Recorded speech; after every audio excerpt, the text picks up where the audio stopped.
Good evening, ladies. Good evening.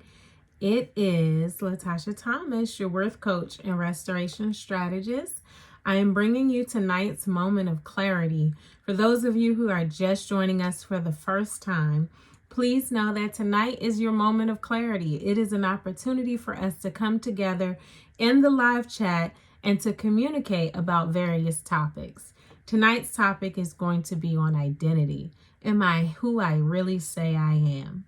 So come on into the chat all the way. If you're here for the first time, please say hey. Let me know that you're here so that I can address you appropriately. Feel free to make comments as the conversation is going. And I am so excited to be here. It is a pleasure to come every single Monday night with something fresh, something new, and something that I've been inspired through. So I hope that you are excited for tonight. Tonight's topic again is identity. Am I who I say I am? So I know that there's been times in my life where I've really struggled with my purpose, and I've also struggled with my actual identity. And it's not that I was totally lost as a person. My cousins and everybody used to tell me that I've always been a very focused and mature young person. However, I still, in various seasons of my life, have struggled with what my identity was in that season. So I can think most commonly of the fact that, okay, so, I have been a, I've been a person who was putting my family first. And I think as women, we often identify with that, whether it be with aging parents, whether it be with children, siblings, aunts, uncles, whoever. We often have a tendency to put our family and our friends before us. And so I have struggled with that in seasons where I felt like, even though I'm a creative person, even though I enjoyed doing drama and things like that, I put my family first. And I felt like that was the noble thing to do. And that was the thing that I felt led to do in that season. But as time went on, and as many of you know, I went into the process of having a divorce. And one day I looked in the mirror and I couldn't truly see who I was. And I tell this story about how one of my close friends asked me over the phone, who are you? When you look in the mirror, who do you see? Do you see Latasha? And when I tell you that thing resonated with me, I looked in the mirror and I could no longer see the person that I thought I would be. And I no longer saw the passion, the drive, the desire to yearn for more. I had lost that because of the different circumstances that I was under.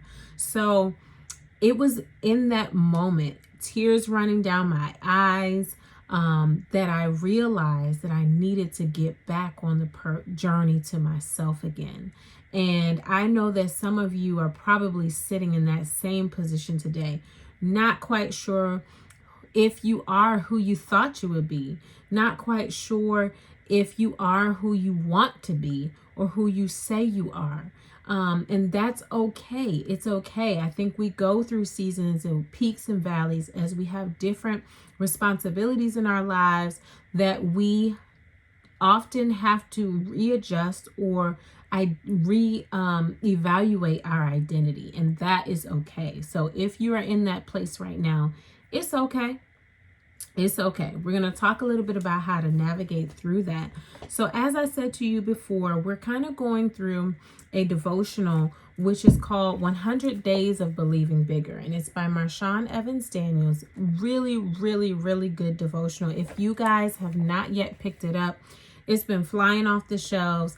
But I do, it's amazing and I do recommend it. However, if you haven't, no worries. We're going to go through some of the topics in my own little way, my own little twist each week. They're broken down into 10 days, and we're talking about identity today. So when I was in those seasons of feeling a little lost in myself, what I did was I tried to eliminate some of the distractions, right? Because now I'm in a space where I'm questioning. Do I still believe in the things that I said I believed in? Do I still feel the way that what are my pillars? What are my, what do I really believe in this season? So for me, a little bit of transparency. When I went through my divorce, I questioned whether or not I still wanted to live a life of celibacy before marriage. It was a difficult time for me. I spent 3 years being celibate before my marriage, and I struggled. That very area that I thought would be God honoring was a struggle in my marriage. And so that was a paradigm shift for me. And I really, really had to evaluate, do I still feel this way? Can I still stand on my belief system as far as that is concerned? Can I still be that person? Am I that person? And it was a very difficult time for me. Sometimes I still go back and forth like, ugh, man, that was a tough season for me. It was a great reward. But at the same time, my marriage didn't last. I know people who didn't do the same thing. Their marriage is still lasting. Sometimes the things that are around us will cause us to question the things that we stand firm on. And we really need to remove the distractions, be alone with ourselves. If you're a believer, being alone with God is the only way that you're going to be able to identify who you truly are and what you truly believe in. And so the other thing was, during the devotional, we talked a little bit about finding our purpose, right? And so purpose and identity are kind of intertwined, right? And so purpose and identity. So if I am who I say I am, then my purpose should align with my identity, right? So when I get to the scripture that was written in the devotional, and I dove a little bit deeper. So I'm going to Habakkuk, that's the way I say it, y'all. 2 verse 2 and 3. So it just identifies verse 2, but I'm going to read both of them to you. Then the Lord answered me and said, write the vision and make it plain on tablets, that he may run who reads it. For the vision is yet for an appointed time, but at the end it will speak, and it will not lie. Though it tarries, wait for it, because it will surely come. It will not tarry. So we've often heard that scripture where it says, write the vision and make it plain. So let me tell you, I've gone as far as to make my vision boards. I have them in my home. I have a vision board from 2017, right after that moment where I looked in the mirror and I didn't see who I wanted to be anymore. I didn't see who I thought I'd become in my 30s. And so in 2017, I made a vision board. The vision board had things about my family. It had things about me, and it was small. It was a small book paper that I cut out some things and I just glued them on there and I posted it up. I also, in 2018, I do believe, I was invited to a vision board party, and I put more things on that vision board. And what's interesting is, in vision boarding, you are able to kind of get a picture of your dream. Well, let me tell you, this time going through this devotional, I was struggling with writing down my vision. Can y'all believe that? I was struggling with writing it down. What in the world was wrong with me? So here's the thing. If I wrote my vision down, I was then accountable to my vision. Okay? So I was then accountable for what I saw, and I was then accountable to God for what I believed and trusted him to do. And I'm not going to lie to you, I struggled with it just the other day to write what my vision was in this season for my life. When people say, oh, just dream big, for me, I had to encounter and overcome fear of simply writing it down, because the times that I've written things down, they've happened. And that meant that my feet had to actually move to get to that season, right? And so now how can you be afraid to write your purpose? Don't be afraid to write your purpose. Don't be afraid to write your vision for yourself. Don't be afraid to declare and decree what you want out of life. It's okay to do that. And when you do that, it doesn't have to happen tomorrow, but that means that you're now accountable to yourself, and you can begin to move your feet and your steps will become ordered. When I look back at those 2 vision boards, there's so many things that I'm moving towards and so many things that I am doing that align with that purpose. And so I encourage each of you to do the same thing, even if it's just taking a journal and writing down what you want out of life, or what you think God is leading you to do, what you feel your purpose is, what you feel your identity is. If you're still questioning it, don't beat yourself up. Give yourself some compassion and work towards it. So a couple things I want to pull out of that scripture as well. So it says, for the vision is yet for an appointed time. Okay, appointed time.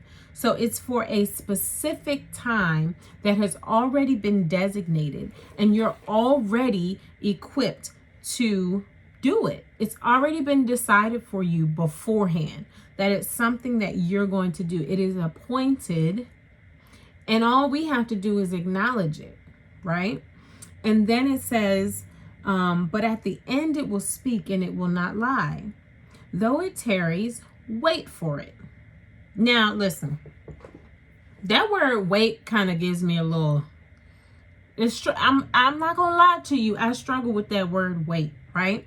So it says wait means to delay action until a particular time or until something happens. So I don't know about y'all, but my church used to sing this song all the time.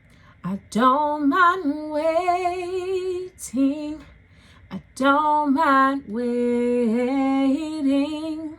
I don't mind waiting on you, Lord. Don't judge me. But yes, so I used to sing that song and I'd be like, yeah, I don't mind waiting. And then it hit me one day. And I was like, you know what? I actually do mind waiting. I want this thing that I see, that I desire, to hurry up and come on. So I struggle with the idea of even waiting on the promise that was given to me. And I had to struggle with that thing. One time I legitimately stopped singing. I was like, you know what? I can't even lie to God. I do mind waiting, and I'm struggling with that. And I'm struggling with not having control over every single thing in my life. And I'm struggling with the fact that it hasn't already happened. I'm struggling with the fact that I'm still in this job and I would rather be somewhere else. I'm struggling with the fact that my marriage is not working out. I'm struggling with fill in the blank, right?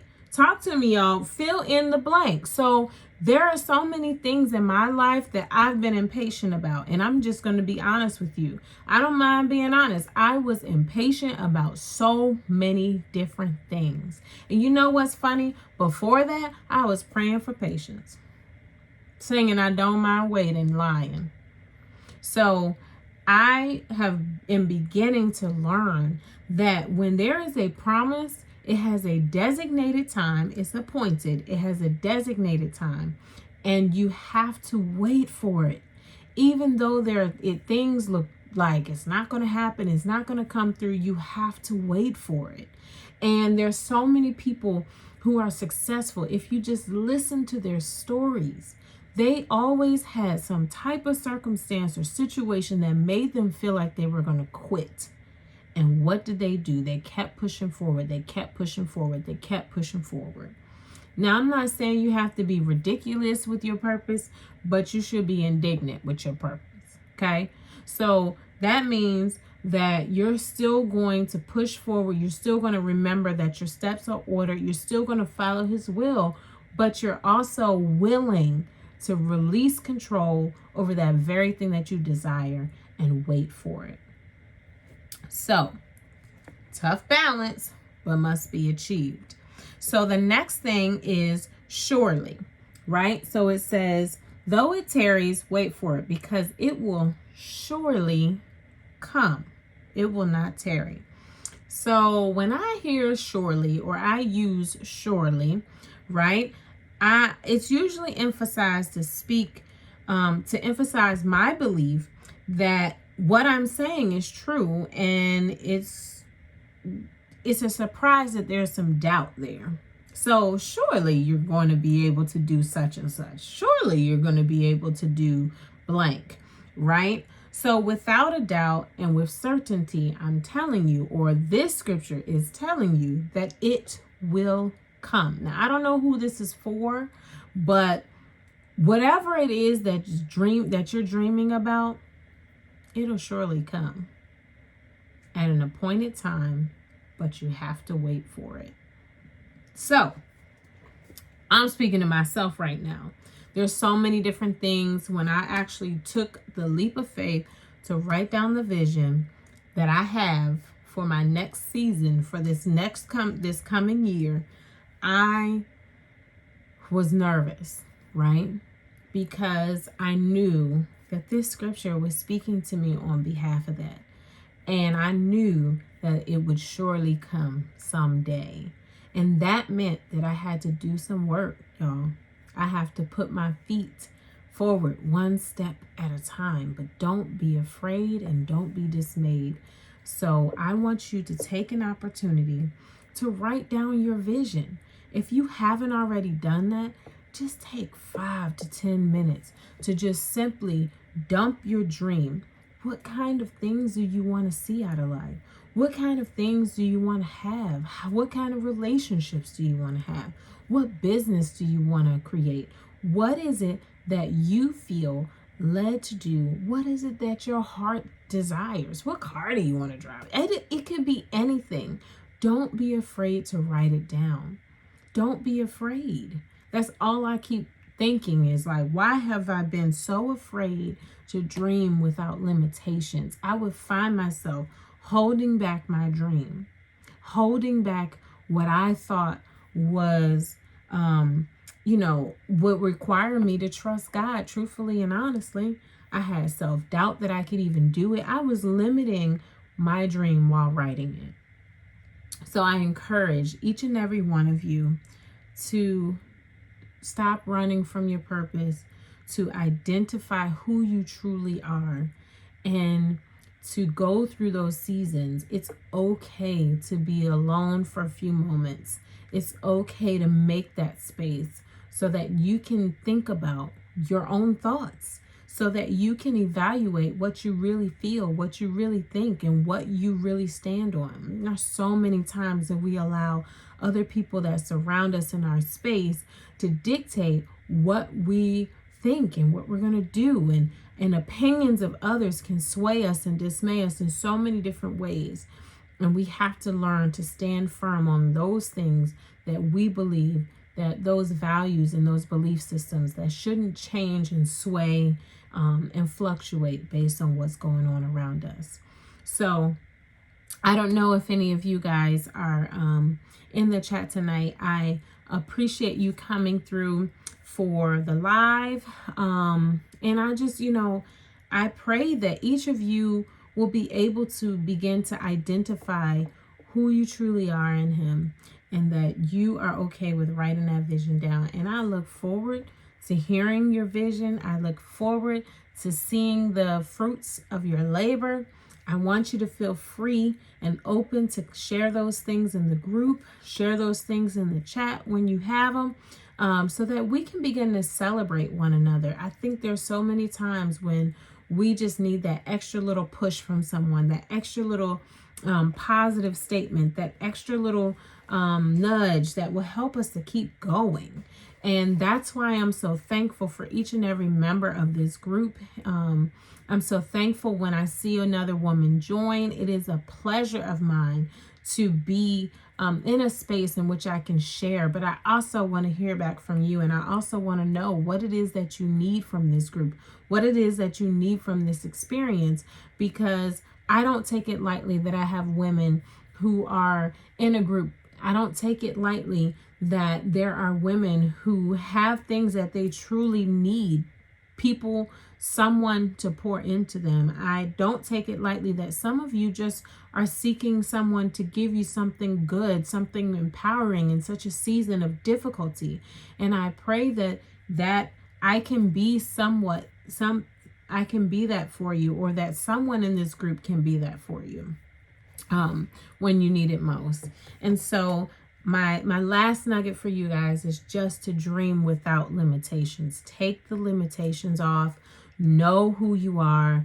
Spend some time alone so that you can figure that out, so that you can be sure that you know who you are and what purpose you have to bring to other people, to empower women, to encourage other people, to pour into other people. There's so much inside of each and every one of you, and I'm so excited to be a part of that.